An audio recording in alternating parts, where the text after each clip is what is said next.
Good afternoon, everyone. Thanks very much for joining this webinar on challenging binds and changing mindsets. My name is Alistair Henderson from BAM Nuttall. I've got a very straightforward thing to talk to you about today in terms of the approach that we've taken to trying to tackle this subject. Could I have the next slide, please? I've tried to keep this fairly simple. What I want to do is do maybe 15 minutes of me speaking and then some discussion and some questions from the listeners so that we can try and challenge some of these topics a little more deeply. I'm sure, like all of you, I could talk for a long time on this subject because there's so much detail and there's so many things in this piece that allow us to try new initiatives that change the way that we do this business.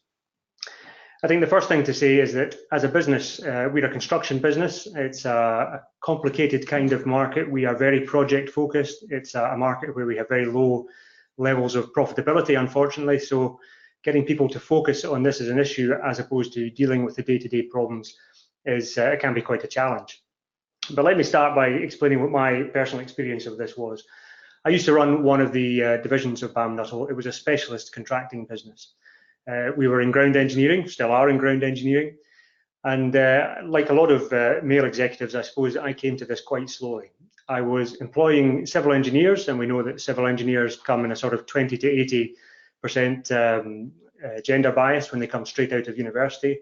But I was also employing geologists and earth scientists who were typically sort of 50-50 in their courses. And through that slightly accidental approach, we ended up with some fairly good gender statistics within our business. But crucially, what I discovered after doing all that was that our teams were better balanced. We had more women in our business than across the rest of the business, and we were getting better outcomes from our projects. We had fewer confrontational issues. We weren't arguing with customers. We were working more collaboratively with customers. And we were seeing both a practical improvement in the outcomes and also a commercial improvement in the outcomes. And that starts to get you thinking, of course, as to how you can make the difference within the rest of our business. And I think that experience is something that many of you, and certainly I found in our wider business, that for senior management teams, particularly male-dominated senior management teams, it is often a very slow process coming to this understanding. We're moving, if you like, from a position of ignorance to a position of knowledge and understanding or awareness, and then moving on to action. But that move from ignorance to knowledge and understanding can be quite a slow one. We're battling against, if you like, the day-to-day exigencies of a business that has right now issues, market conditions problems, it has business stability problems, profitability, project focus, and sometimes even, certainly in our case, parent company issues where the parent company has some particular interests that it's pushing to the child companies, and those interests don't include diversity on the face of it, and so it's a struggle to try and make sure that diversity is on the table. I think this is exacerbated when you have all male leaderships because there's obviously a poorer understanding of what this actually means, and it takes time for that leadership to try and come together and think about how they can solve the future problems of their business and do something that has a real forward impact rather than just solving today's problems. And that really, I suppose, is a bit of a truth of it. When you go to some of these organizations or when you go to some boards and talk to them about gender diversity, there's always interest, there's always now understanding, but quite often you'll get the comment back that this is not our most pressing problem.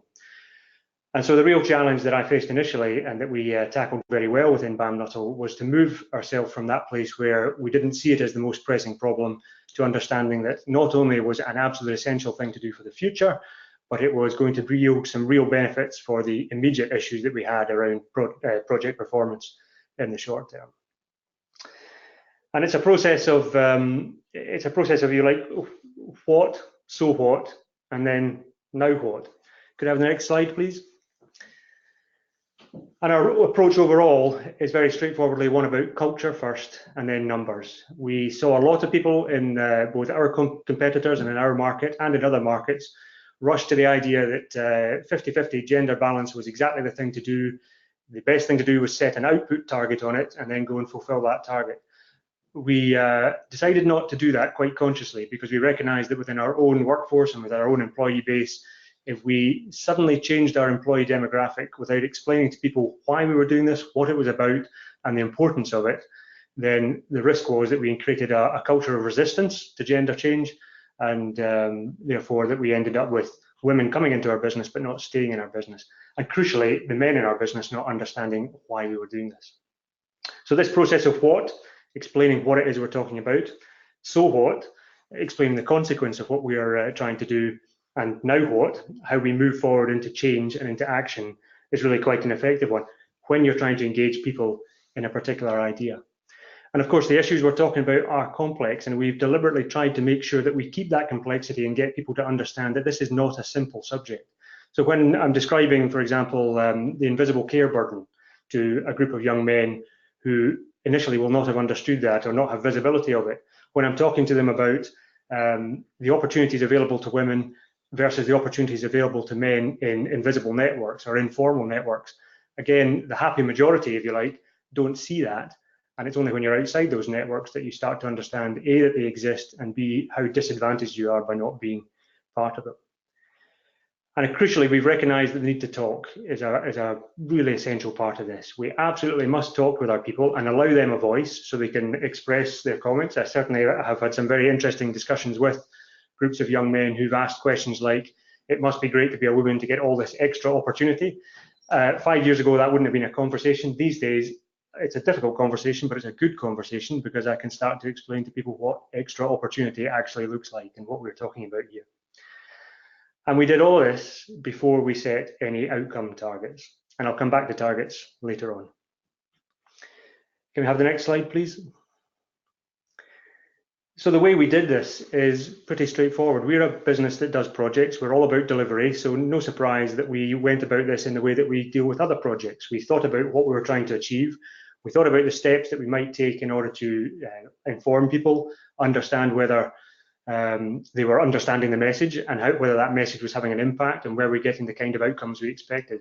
Not target outcomes in terms of, if you like, lagging indicators, how many women have we got, but leading indicators. So understanding that if we are doing the right kind of training and development and conversations, and we're recording that and monitoring that sort of frequency and delivery, then it's likely to lead to the target outcome, lagging outcome that we're looking for. And no surprise, we started with WISE 10 Steps. And I have to say, WISE 10 Steps for us was pretty much transformational, as it has been in a number of other businesses that I've pushed this towards. 10 Steps is a very simple way for an organization to understand its current position and to think about the actions it can take here and now. Often when I speak to other companies, particularly in the specialist supply chain, they have a desire to do this, they understand the need to do it, but their question becomes how to do this. And WISE 10 Steps is an excellent way of introducing people to the understanding of how they diagnose their own condition, if you like, and then start creating proper action plans that fill the gaps they've identified. So WISE 10 Steps did exactly that for us: staff assessment or self-assessment and gap analysis. And we cascaded that within our business. So rather than just keeping that as a corporate level 10 Steps diagnostic, that went to each of our divisions and each of the corporate departments so that they reported on their WISE 10 Steps position each quarter and developed action plans around each of those diagnostics to make sure that they could deliver on them and we could see change.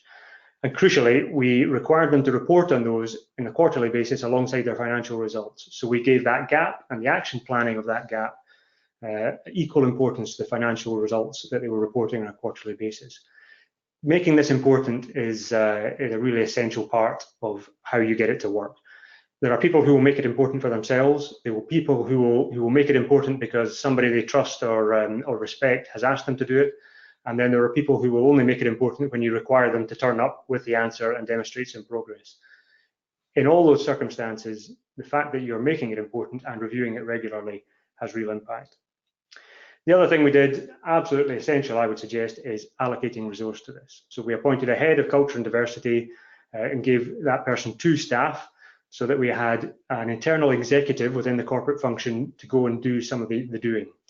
The reason for that was straightforward. Our divisions are very, very focused on delivery of projects.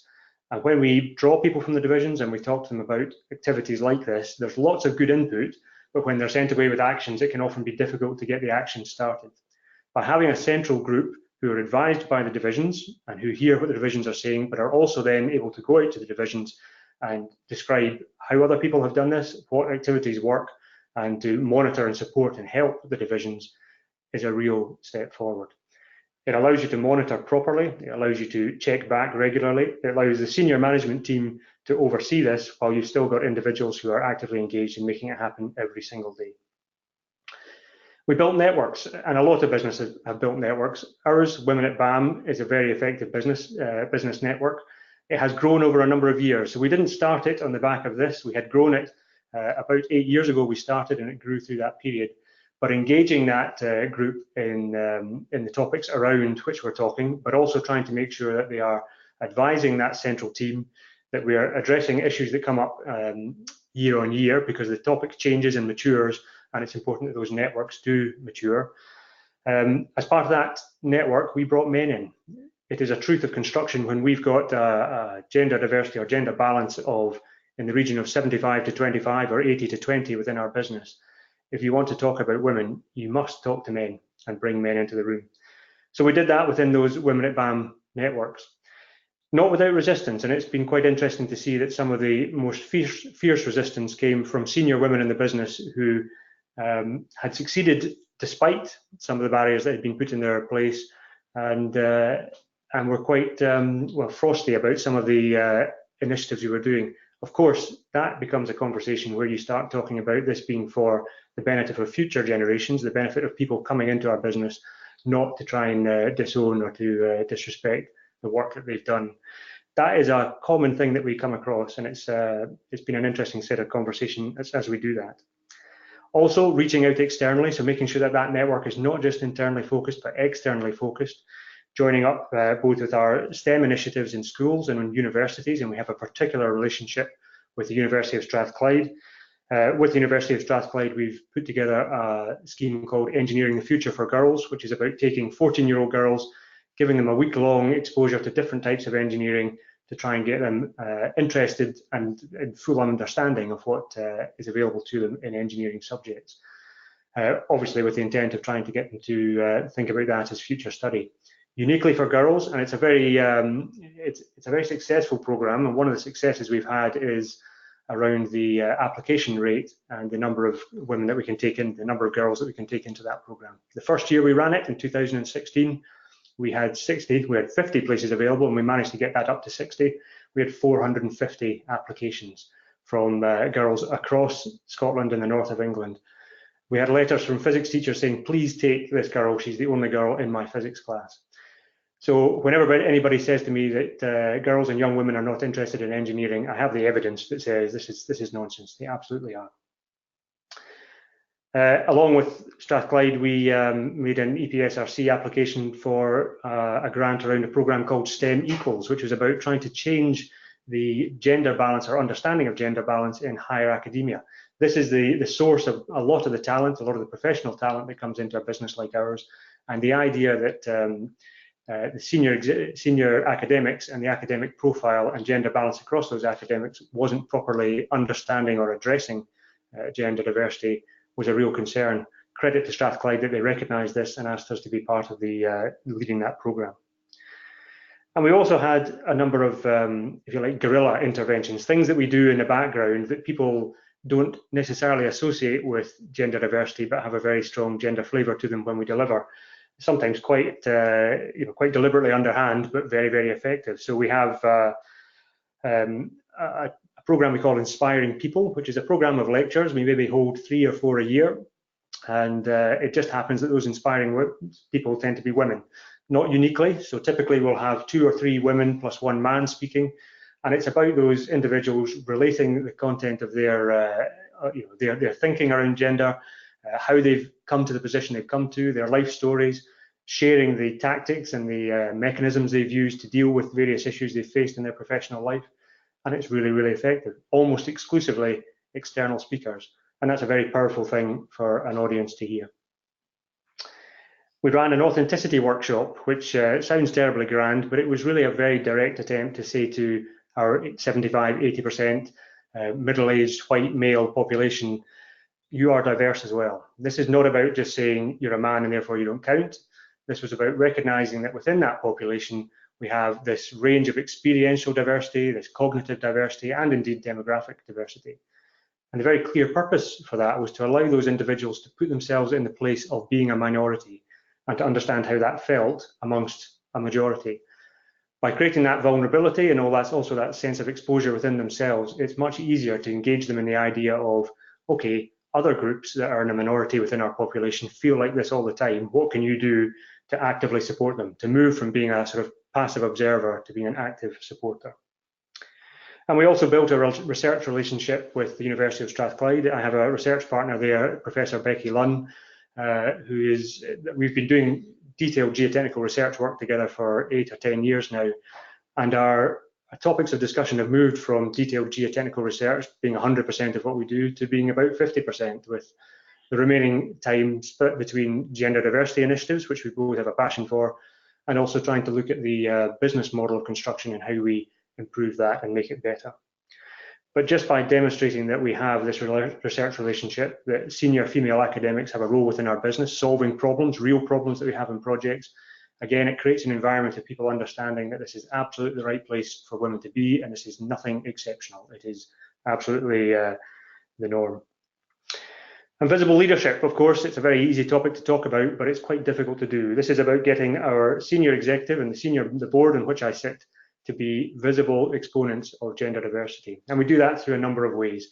We have an operating plan roadshow that goes around each of our divisions each year, and we make a conscious effort to make sure we are talking very clearly about diversity, not just as a single subject, but across the breadth of subjects that we're discussing in that OP roadshow.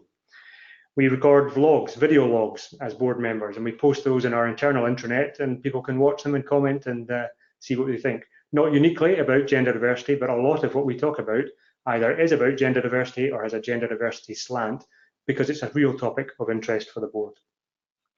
The senior management team meetings, of course, have this as a topic on the agenda, and we include it very regularly in the wider operational management teams.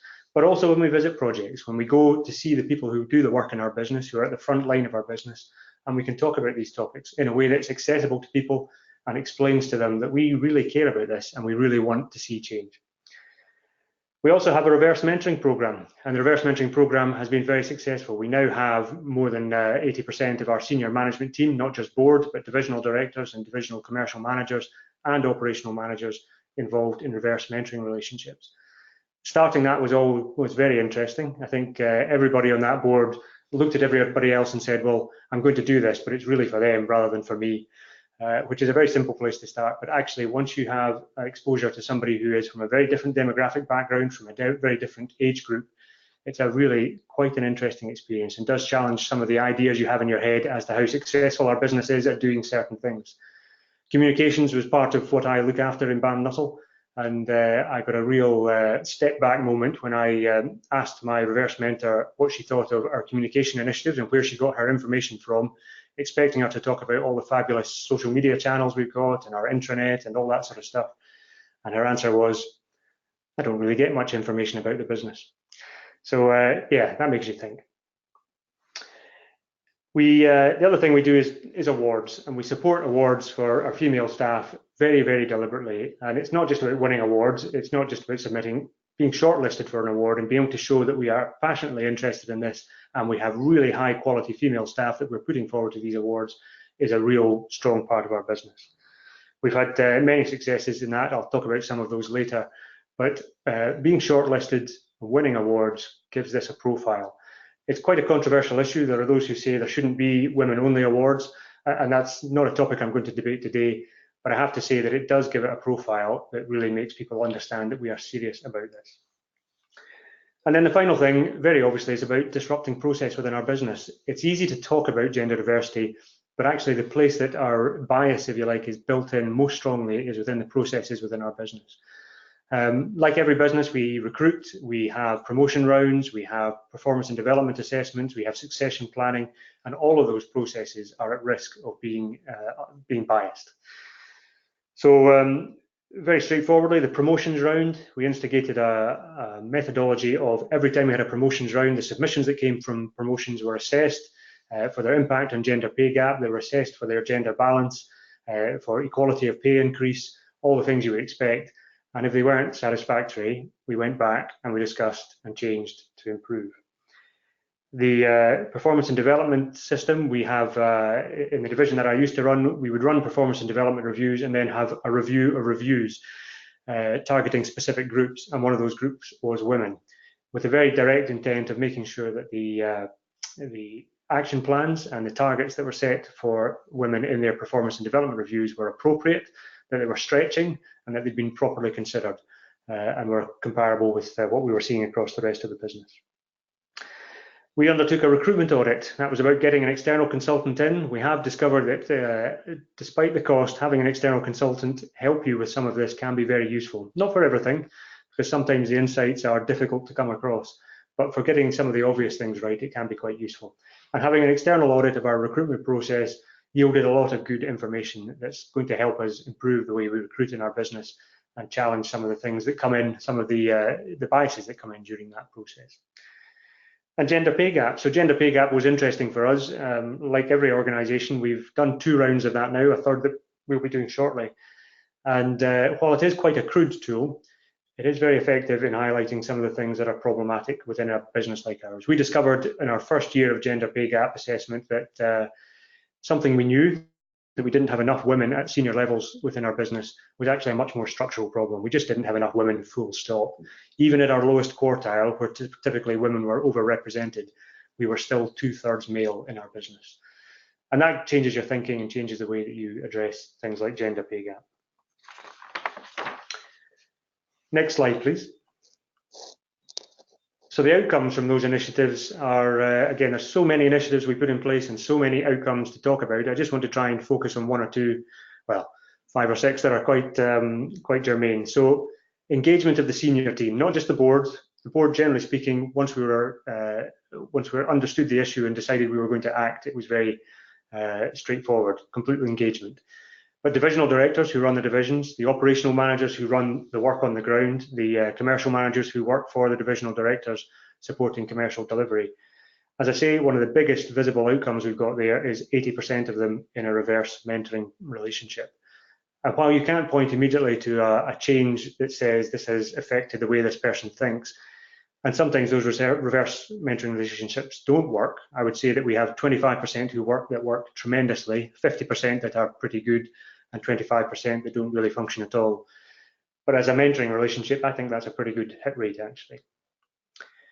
Other visible progress, well, we were very keen to make sure that management board did, in the fullness of time, represent gender properly. So we have our first woman on our board. She is a full executive director, not a non-executive, and we were very clear that we were not going to go down the route of artificially employing non-executive director women to try and boost our senior management team statistics. Ruth joined our business not because she's a woman, she joined our business because she was the best candidate. We followed our principles in this very clearly. We made sure that we had a pool of excellent candidates that was gender diverse, and we picked the best candidate. And that was a very important point for us. There is a lot of concern around quotas, a lot of concern around targets, and it is difficult to allay that sort of concern amongst our male population. Doing the right thing for us meant making sure that in our recruitment process, we get the best pool of applicants and the best gender diversity within that pool of applicants, and then we work on the basis of merit. We also go to our future leaders. So future leaders for us is about leadership programs that we run internally. We have 3 levels of leadership program. All of those leadership programs now include unconscious bias as a core part of their leadership training. We also roll out standalone unconscious bias training to all management grades, and also now increasingly to site supervisors and foremen. Our gender pay gap, our gender pay gap improved 2017 to 2018, and it improved in a way that we were really quite pleased with. Could I have the next slide, please? So in the background, the slightly shaded bars there, that's our 2017 numbers. As I was saying before, our big problem is fundamentally structural. We don't have enough women in our business, full stop. In quartile 1 on the left-hand side, you see the graph starts at 40%. If you show it from 0 to 100%, it's truly shocking. But effectively, we have a triangle that slims out, that sits on top of our population, and that is the women in our business. So quartile 1, 2/3 were women. As we move towards, 2/3 were men, 1/3 women. As we move towards quartile 4, the most highly remunerated people within our business, we were looking at a population there that was of the order of 5 to 7%, I think 6% actually, in female, and the remainder male. The inside bars, the darker bars, are our 2018 statistics. Now, it's not a massive step change, I'll absolutely grant you that, but in each of those quartiles, we have improved the representation of women. Our gender pay gap statistics moved from 2017, a mean of 26.2% to 24.8% in 2018. So a step. At this rate, it'll only take us 20 years to close our gender pay gap, but actually it represents the kind of work we've been doing over the past 2 years, which has accelerated the change in this. The thing that I would draw your attention to that was most pleasing for us was we are getting improvement across all of the quartiles. This hasn't been achieved by loading up our lower pay grades with newly introduced graduate level women. This has been about our policy of culture first, then numbers, making sure that we are growing internally high quality candidates, many of whom are female as well. And that's represented in the fact that internal promotions and positioning within those quartiles is improved in each of the quartiles, not just in the lower quartiles. Just for those who are interested, in terms of bonus, we moved from 2017, 13% of our women receiving a bonus to 14.4% of our women receiving a bonus in 2018. There is a very particular way of payment in construction, which is to do with hourly paid trade people. And of our population of about 2,800 people, 1,000 or so are hourly paid tradespeople who receive a weekly bonus. In that hourly paid trades group, the gender balance is about 98% to 2%. So there is a predominance of bonus payment within that group that isn't reflected in the professional staff. But nonetheless, we've managed to change that statistic as we go through. And also the mean bonus moved from being 53.8%, the mean bonus gap moved from being 53.8% in 2017 to 46.9% in 2018. So that's gender pay gap. It's moving in the right direction for us. The other thing was WISE 10 Steps Diagnostic. Could I have the next slide, please? So every year we do our WISE 10 Steps Diagnostic for the business, and this is what it looks like for 2019. So this is the most recent set of statistics we did. This is done by various groups. So we have women who complete this based on their view of the business. We have men who complete this based on their view of the business, and sometimes it's completed by male and female pairs. And then we consolidate the results, and this is the result. If I could have the next slide, please. This is the result if you're just asking the men in our business what progress on the WISE 10 Steps Diagnostic looks like. And next graph, please. And this is what the women think. So yes, we're making progress, but there is still plenty more to do, not least amongst proper understanding of what real progress actually looks like. And Engineering the Future for Girls, as I said before, that's our program where we're getting 14-year-old girls into the understanding of engineering, a week-long course where they get exposure to different types of engineering. For the first time this year, we have applications from the first cohort that went through in 2016. There's a slight problem with the data that we can only get access to the data for those applicants who applied for some course of any type to the University of Strathclyde. So of our 60 participants in 2016, 16 applied to the University of Strathclyde for some kind of course.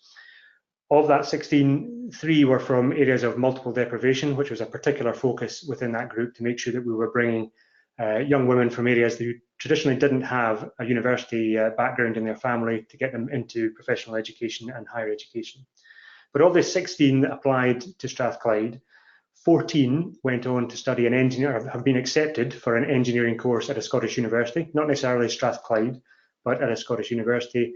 And the other 2 have selected a STEM subject and accepted a course there.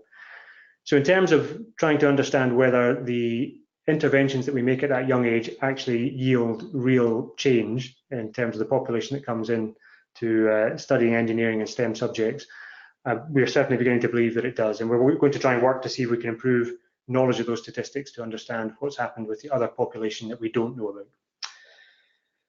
And award success we spoke about. Again, I won't dwell too much on this, but we've had some excellent successes. Isla Hill as Women in Construction and Engineering QS of the Year in 2017. Arosha Gunatunga for Rising Star in the Aspire Awards 2019. Emily Short last year for the inaugural Women in Rail Awards. The shortlisting is as important as the winning, and just making sure there's a profile and that everybody within our business and outside our business can see that this is really something meaningful for us. Next slide, please.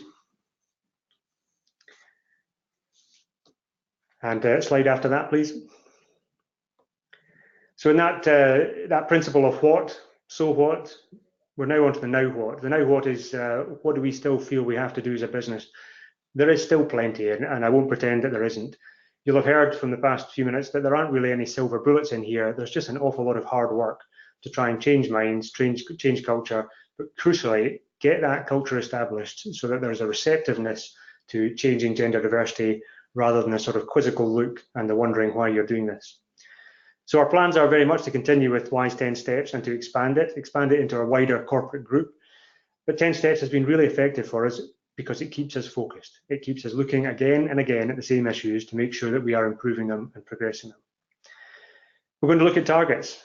We've been slow in coming to targets in the sense that we've not set specific outcome targets for a proportion of women we want by a particular time. That was primarily around making sure we had the leading targets in place, that we were doing the right level of unconscious bias training, that we were making the right kind of interventions that would lead to the right sort of outcome. Having done those, I'm prepared to believe that we could get to a place where targeted outcomes would both be effective for us and be understood by the population within our business. The networks are maturing, and that's a really interesting thing. We are intending to try and move the networks on from talking uniquely about gender diversity issues to use them as networks of women who talk about business issues. So taking a business problem that is not gender related, but getting a specific input from a group of people who do have a gender profile. And that feels like a good maturing of the networks to make sure that they're at the core of our business and are feeding what our business strategy actually should be.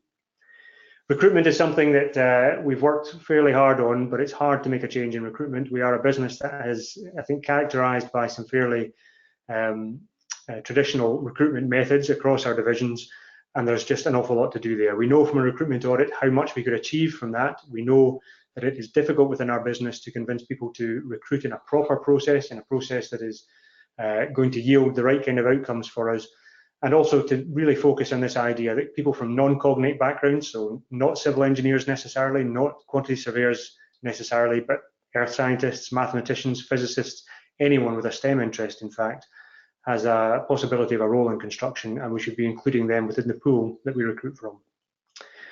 Job design has been a fairly recent focus for us over the past 6 to 12 months, and we've now started a program with Build UK and a not-for-profit organisation called TimeWise to look in with more energy at how flexible and particularly agile working could be made to work realistically and properly on a site-based environment.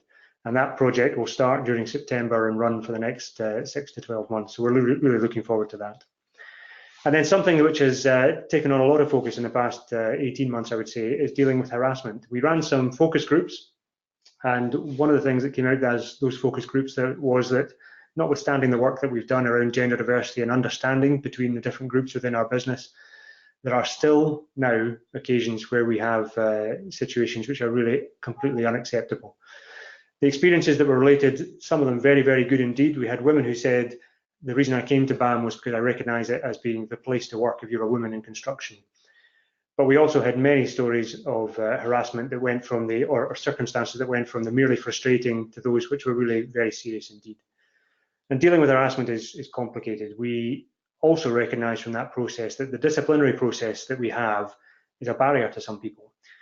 When somebody decides they're going to make a complaint against another member of staff, it becomes very impersonal. It's taken over by our HR and investigation teams. It often leaves the victim out alone. They become a witness and nothing more than that. And the process is very, it's like a lot of disciplinary processes. It's a bit of a cliff edge. Once it starts, off it goes, and it's very difficult to get something, to get some sort of balance out of that. Our interest in that started with the criminal justice system restorative justice approaches, where, with the consent of both parties, the victim and the harasser are put in the same room with a very clear requirement that the harasser has to have agreed to do this, has to have understood that they have done something wrong, and has to listen to the victim explaining what the impact of the poor behaviour was. It has to be voluntary, it has to be by consent, but we're seeking to think of a way we could apply this within our business, because it's important that the victims of harassment have a voice in it and that they feel some sense of closure around what's happened to them. It's really important that the harassers recognise in the first instance that they have done something wrong, and that is not often the case. And then in recognising that they've done something wrong, understand the impact of what they've done and change behaviour and become an advocate for changed behaviour. Still plenty of work to do with that, and I'd be interested in understanding whether any others have experience of that. And that is essentially what our approach to challenging bias and challenging sexism and mindsets within construction has been. I think that's the final slide, and so I'd be very happy to take any questions now. Thank you very much. That was really, really interesting, and we've had quite a few questions, so I think everyone else found it very interesting as well. So one of the questions that we've had a couple of times is that it sounds like a lot of work. Did you have a large team to implement this initiative, and did you have any support for the core team? So I was fortunate that I look after the HR team along with other things. So the team we set up was a culture and diversity team with a head of culture and diversity and 2 culture managers, effectively. We called them something else, but that's what they were. And the roles split out quite interestingly. So that head of culture and diversity is very much the figurehead for diversity within our business in terms of the doing. The board have quite deliberately kept ownership of saying this is a business critical issue. This isn't an HR issue. This is a business issue, and we will address it as a business issue. Hence the ease of getting this into the business review process. And I'm fortunate that my chief executive is a very, very active proponent of this. So it's been straightforward from that point of view. The team is not big. It's 3 people plus myself, but there's an awful lot of effort goes in from the network that we have. And one of the principal things we got out of that network was that ability to have additional casual resource apply to do the things that we're doing. So, for example, the inspiring people seminars and presentations are all organised by people within the division who have a natural desire to do this, supported by that central executive team, but delivering it themselves. So effectively, we exploit the operational delivery capability of the business, but direct it using that central team. I could have doubled or tripled the size of that team with the amount of work that we could have done. Great, thanks. And then another question that we've had was, who did you use to complete the recruitment audit? What was involved and how long was the audit process? Well, I'm happy to tell you it was an organisation called Equal Approach. There are many others who do this kind of audit, so it's Equal Approach were very good, and there are others who will be equally good.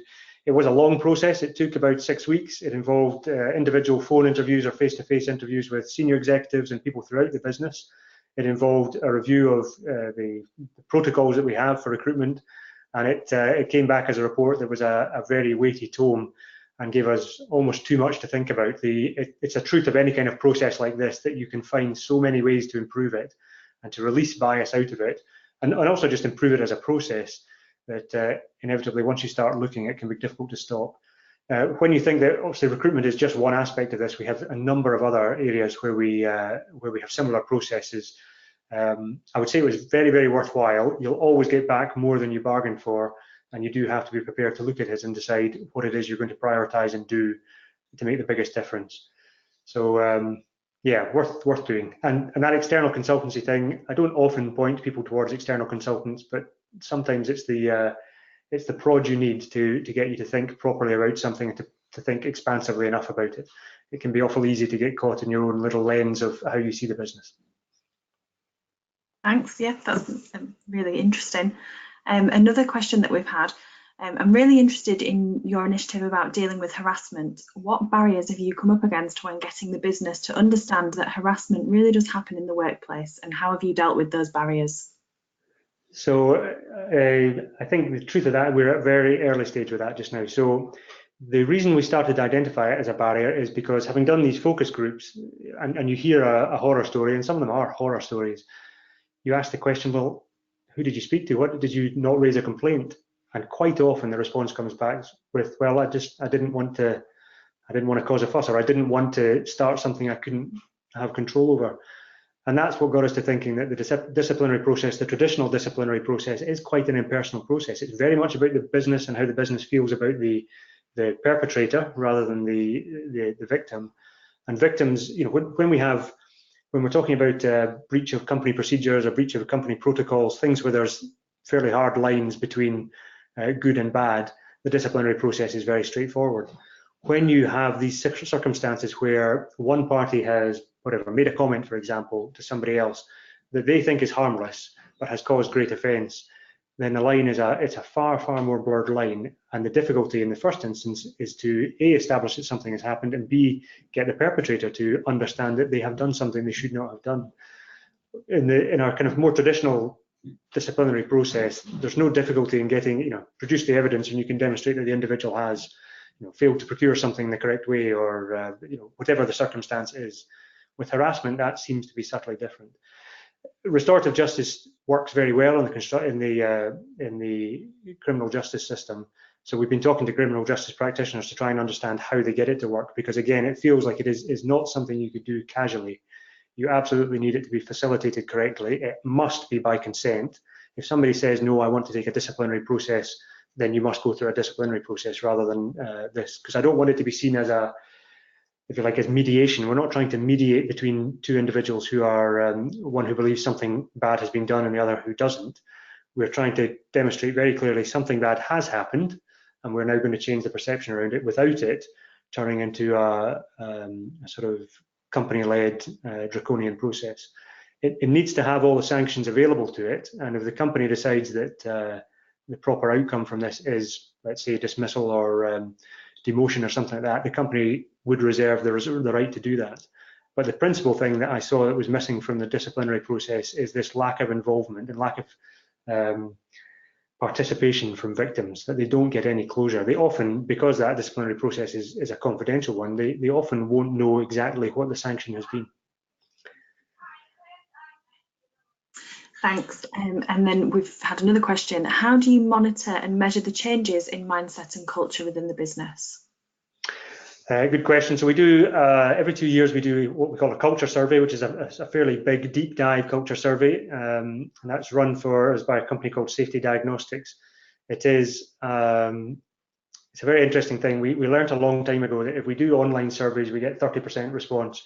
If we do paper-based surveys or surveys that are site-based, so we go with Safety Diagnostics, go to each of the projects, and we sit there, we talk through the questionnaire with people, and we give them time to do it. We often give them bacon rolls and fruit and things like that as well to do it. It's not a bribe, it's just to make it a nice environment.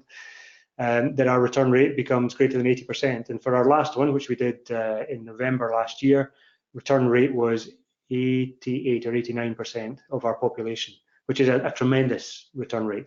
Now, it covers a broad range of things. It's a culture survey that tries to capture culture across our business. So it's a number of things. It's about how people feel about working here, how they feel about the way they're remunerated, always an interesting question. Would they recommend working here to other people? But of course, we seed questions in there that are around things like safety culture, like gender culture, like other diversity initiatives, so ethnicity, about LGBT+, about disability, to tease out how people actually feel about it. And of course, that methodology of doing a proper survey allows you to have check questions in there, have test questions that reaffirm or confirm the sort of the propriety of the responses, if that makes sense. And then we have a monthly, we call it a pulse check. It's called BAM Panel, which is an online system. It's a bit of a problem because it only gets to about half of our audience, because our hourly paid workforce tend not to be online while they're working. And that is literally, it's a pulse check. So it has 16 to 20 questions. It can be done in 5 minutes. It goes to a third of our population every month. So every quarter we have a full coverage of the population. And that just gives us a sort of rolling trend of how people feel about various issues, and diversity, and sense of feeling, sense of belonging at work is very much part of that. There are a number of things that come out of those culture surveys that are good, interesting topics. So we have some demographic questions in the surveys that allow us to understand which population is responding. Not enough to get to any definition beyond 10 employees. So we can't go down beyond 10 employees, quite deliberately, to make sure that we are protecting anonymity. But it does give us some very interesting response information against different demographics. So things like the sense of feeling welcome within the business is different between men and women. The sense of feeling that they are likely to be considered for promotion and that they have a career at BAM rather than just a job can be distinguished by populations, and we very deliberately do that. So it's a very interesting thing to do. Great, thanks very much. And we'll just end on 2 really quick questions. how long since you started on this journey? And if you were to start again, what would you do differently? Oh, how long since we started? Well, we've been doing this, I would say, for about 8 years. But we really went to town on it about 2.5 years ago. So I moved from being a divisional director to taking up a position on the board.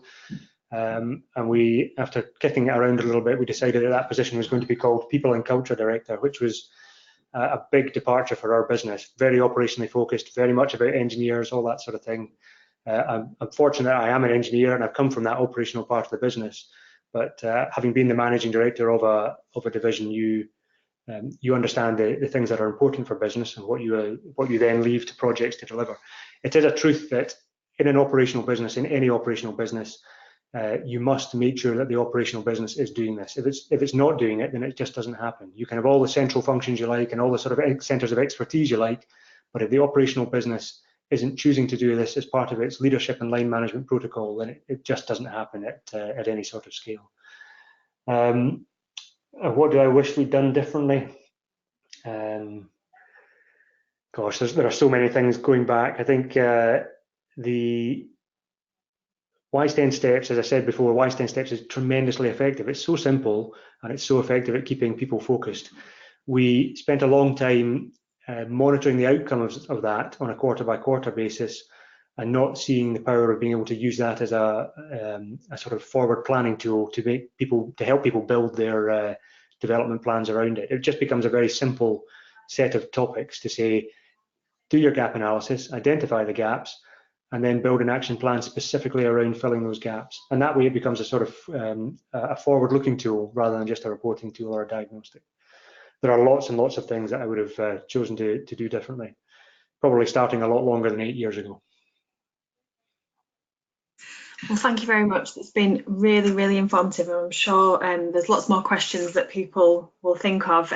So if we're able to maybe revisit this when you've done it for another 8 years, see what you would like to do differently then.